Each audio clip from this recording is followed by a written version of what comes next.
वालेकुम, कैसे हैं आप सब लोग। मैं आज आपके साथ एक टॉपिक लेकर आई हूँ जो टॉपिक चैप्टर नंबर 12 से है। चैप्टर नंबर 12 कौन सा है? इलेक्ट्रोकेमिस्ट्री फर्स्ट ईयर केमिस्ट्री से लेकर आई हूँ। मुझे बहुत रिक्वेस्ट आई है स्टूडेंट्स की, है काफ़ी रिक्वेस्ट स्टूडेंट की कि आप हमें चैप्टर 12 से आयन इलेक्ट्रॉन मेथड या half reaction method acidic, basic और न्यूट्रल मीडियम में करके बताएं। सबसे पहले तो मैं आपके साथ एसिडिक मीडियम में करती हूँ, उसके बाद फिर हम आगे की तरफ चलेंगे। लेट्स सपोज हमारे पास एक रिएक्शन गिवन है जैसे जिंक और डाइक्रोमेट का, और साथ में H+ लिखा हुआ है और ये प्रोडक्ट साइड पे जिंक +2 चार्ज और क्रोमियम +3 एंड साथ में वाटर मॉलिक्यूल मेंशन है।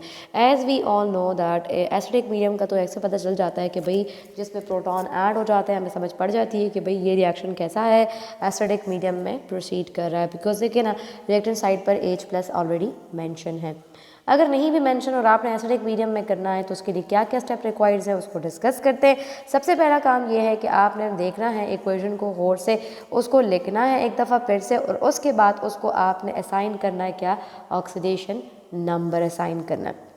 ऑक्सीडेशन नंबर आपको पता है कि भाई जिंक इंडिविजुअल है, अकेला है, तो इसकी ऑक्सीडेशन नंबर क्या होगी, 0।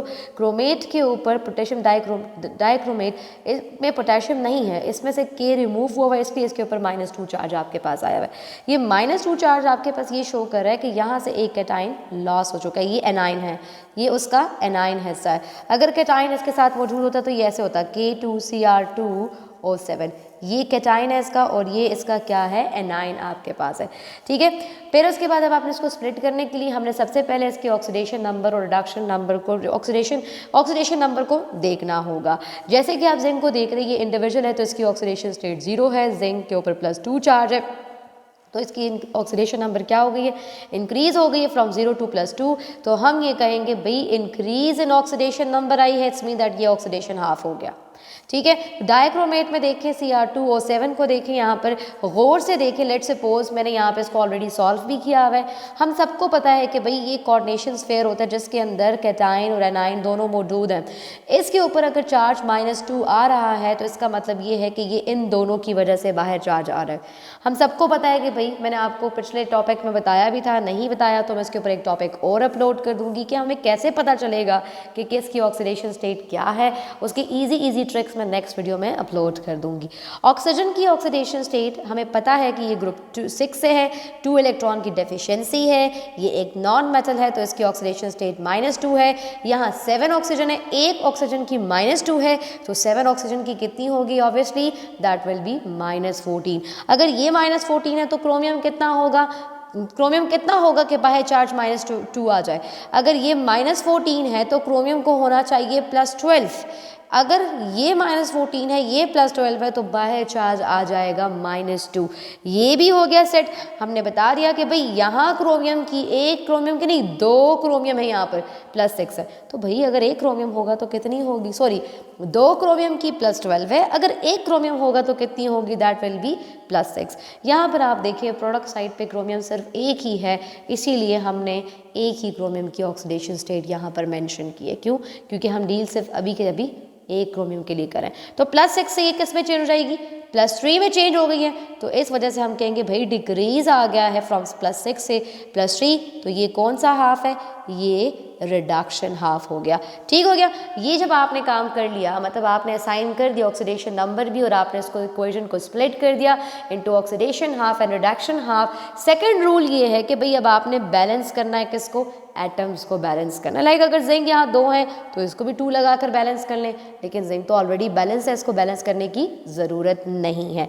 क्रोमियम में देखें, इस सेकंड हाफ को देखें, यहाँ मैंने क्या किया हुआ है, यहाँ सिंपली आप देख रहे हैं यहाँ 2 क्रोमियम थे, यहाँ क्रोमियम 1 थे, पहले 1 थे। अगर आप गौर से देखें, अगर आपको समझ नहीं आती तो मैं आपको लिख कर दिखा देती। ये इक्वेशन कुछ यूँ है आपके पास, लाइक यहाँ 2 क्रोमियम है, मैंने लिख दिया आपको सेपरेट पेज पर, और यहाँ क्रोमियम 1 है। जैसे कि आप ऊपर वाले रिएक्शन में देख सकते हैं, यहाँ क्रोमियम 2 थे और यहाँ क्रोमियम 1 था आपके पास। तो मैंने क्या किया, इस साइड पर भी 2 लगा दिया, भाई 2 क्रोमियम तो बैलेंस हो गए, क्रोमियम एटम बैलेंस हो गया। ऑक्सीजन को देख लें, एसिडिक मीडियम में ऐसा होता है जहाँ ऑक्सीजन ज़्यादा होते हैं, उसके ऑपोजिट साइड पर हम वाटर मॉलिक्यूल को ऐड करते ताकि हम ऑक्सीजन की कंसंट्रेशन को क्या कर दे, बैलेंस कर दे। अब यहाँ पर है 7 ऑक्सीजन, कितने ऑक्सीजन है, 7 ऑक्सीजन। हम प्रोडक्ट साइड पर वाटर को ऐड करेंगे। भाई कितने वाटर ऐड करें, हमें तो पता है कि एक वाटर मॉलिक्यूल में एक ऑक्सीजन होता है, तो 7 वाटर मॉलिक्यूल में 7 ऑक्सीजन की रिक्वायरमेंट पूरी हो गई। तो हम प्रोडक्ट साइड पर 7 वाटर मॉलिक्यूल ऐड कर देंगे।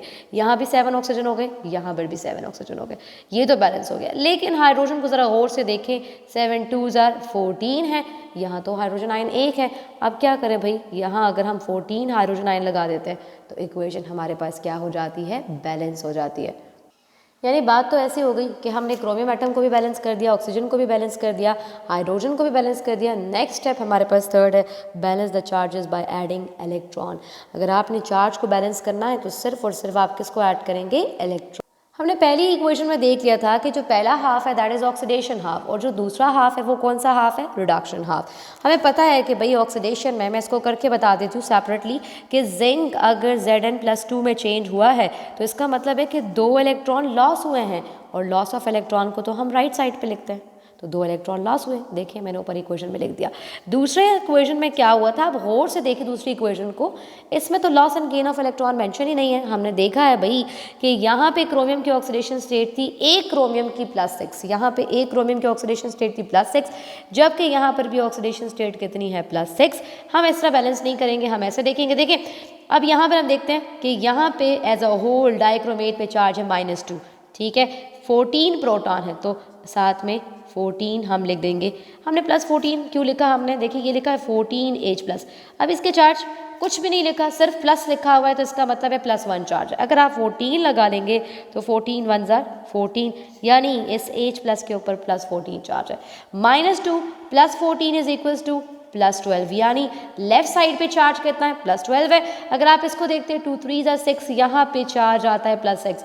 हमने in terms of electron in दोनों एक हाफ को बैलेंस करना है। यहाँ चार्ज +12 है, यहाँ चार्ज +6 है। हम इलेक्ट्रॉन अगर यहाँ पे 6 ऐड कर देते हैं तो ये तो एक दूसरे को कैंसिल कर देगा, ये तो न्यूट्रल हो जाएगा। लेकिन अगर हम यहाँ, हमने ऐसा तो नहीं करना। एक तो बात ये है कि ये वाला हाफ जो है ये रिडक्शन हाफ है, तो इलेक्ट्रॉन सवाल ही पैदा नहीं हो सकता कि यहाँ पर ऐड हो। इलेक्ट्रॉन हमेशा प्रोडक्ट साइड पे नहीं, रिएक्टेंट साइड पे रिडक्शन हाफ में ऐड होगा। तो ये कुछ इस तरह से होगा, डाइक्रोमेट +14 प्रोटॉन 2 क्रोमियम +3 बन गए with 7 molecule of water.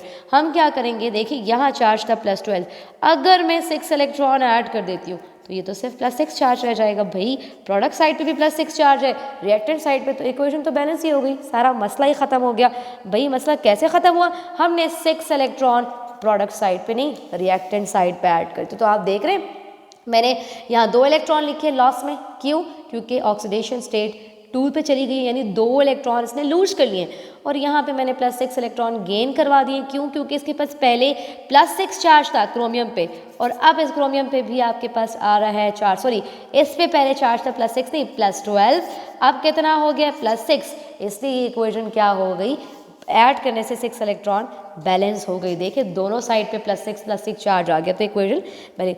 Fourth step हमारे पास जो आ जाता है वो ये है कि भाई now the loss of electron और गेन ऑफ इलेक्ट्रॉन को आपने इक्वलाइज करना है। तो एक ही तरीका है भाई, पहले वाले में 2 इलेक्ट्रॉन है, दूसरे वाले में 6 इलेक्ट्रॉन है, इसको बैलेंस करने का बेस्ट वे क्या है कि भाई इसको भी 6 इलेक्ट्रॉन ही होना चाहिए, ठीक है। तो आसान तरीका ये है कि इस इक्वेशन को अगर फर्स्ट हाफ को मैं 3 से मल्टीप्लाई कर दूं तो ये तो 6 हो जाएंगे, तो इक्वेशन तो बैलेंस हो जाएगी। तो मैंने क्या कर दिया, मल्टीप्लाई कर दिया इक्वेशन नंबर 1 को बाय 3। जब मैंने मल्टीप्लाई किया तो सिर्फ एक इलेक्ट्रॉन में मल्टीप्लाई नहीं होगी, पूरी की पूरी, ये 2 3s are 6 हो जाएंगे, ये 3 जिंक आयन और ये 3 जिंक एटम हो जाएंगे। ये जिंक एटम है, ये जिंक आयन है, एक्वस फॉर्म में होगा, आयन तो एक्वस फॉर्म में एग्जिस्ट करते हैं। अब इसके बाद मैं दोनों हाफ को क्या कर दूंगी, ऐड कर दूंगी। जैसे ही मैं ऐड करूंगी loss and gain of electron तो बिल्कुल सही है, क्योंकि मैंने तो उसको इक्वलाइज किया है ना बाय मल्टीप्लाइंग इट विथ 3। अब ये देखें 3 जिंक आ गए, रिएक्टेंट साइड से डाइक्रोमेट आ गया, 14 प्रोटॉन आ गए, 3 जिंक आयन आ गए, 2 क्रोमियम +3 एंड 7 मॉलिक्यूल। अगर ऐसा होता कि 7 वाटर मॉलिक्यूल यहाँ है, 3 वाटर मॉलिक्यूल यहाँ है, तो फिर ये कैंसिल हो सकते थे। फिर 7 में से 3 को माइनस करते तो यहाँ पर कितने वाटर मॉलिक्यूल बच जाते, 4। अगर यहाँ होता ऐसे कि यहाँ 14 प्रोटॉन है और प्रोडक्ट साइड पे 3 प्रोटॉन है, तो 14 में से 3 कैंसिल हो जाते, यहाँ पे कितने बच जाते भाई, 11 बच जाते हैं आपके पास प्रोटॉन। हमने पूरी इक्वेशन लिख दी। देख ले भाई, अब देख लेते हैं कि इक्वेशन एटम के लिहाज से, चार्ज के लिहाज से बैलेंस होती है या नहीं। भाई आयन इलेक्ट्रॉन मेथड का, जिसका या हाफ मेथड जो है, तो इसका सबसे बेस्ट ये होता है रिजल्ट कि इससे इक्वेशन हर लिहाज से बैलेंस आती है, चाहे एटम के लिहाज से हो, चाहे इलेक्ट्रॉन के लिहाज से हो, चाहे चार्जेस के लिहाज से हो। अब आप यहाँ पे देख लें कि यहाँ पे जिंक 3 है, यहाँ भी जिंक 3 है, बैलेंस। क्रोमियम 2 है, क्रोमियम 2 बैलेंस। यहाँ 14 प्रोटॉन यानी हाइड्रोजन है, 7 2 ज़ा 14 बैलेंस। ऑक्सीजन 7 है, भाई यहाँ भी 7 ऑक्सीजन है, तो इक्वेशन बैलेंस। भाई एक क्राइटेरिया तो आपने पास कर लिया। अब हम आ जाते हैं दूसरे क्राइटेरिया की तरफ। दूसरा ये चार्जेस बैलेंस करें। यहाँ चार्ज है एज अ होल -2, जिंक अकेला है, हाँ बिल्कुल अकेला है, तो जब अकेला है तो इसके ऊपर क्या चार्ज होगा, कोई चार्ज नहीं होगा। इसके ऊपर +14 है, तो भाई +14 से -2 क्या, तो +12 है, यानी रिएक्टेंट साइड पे एज अ होल चार्ज +12 है सबको मिलाकर।